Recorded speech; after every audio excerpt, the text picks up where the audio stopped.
kaibigan ko po na nanghingi po ng mga libreng ukay doon po sa kanyang classmate na taga San Isidro. Bali po yan po ay free.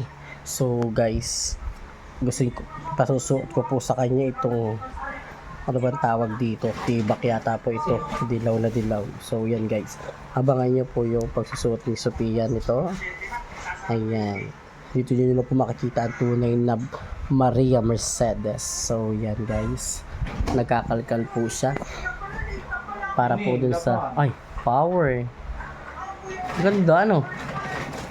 Ayan po guys. So ayan guys, yung ito po ay free lang. Kung ito po ay aming online, ay Diyos ko, ano baka po, yan po yung mga naghahanap po ng costume, pinaparental po namin yan, ayan, so ayan po, ayan, Japan po, Korea. Ayan, Korea po. So ayan, kamay na lang po. Ay, ini your turn natin.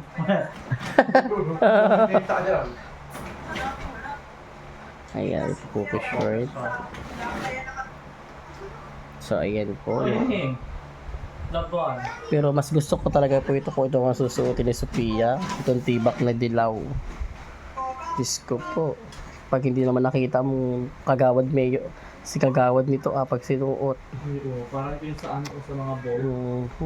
So ayan. Ang ganda niyan. O ayan, nagkakalkal po yung kaibigan ko ng Jukay. Yan po ay free. Nakita niya po yan sa free lock daw po yan. Di ayun, mabilis pa po siya sa alas 6. Sando na po agad siya. So ayan. Thank you.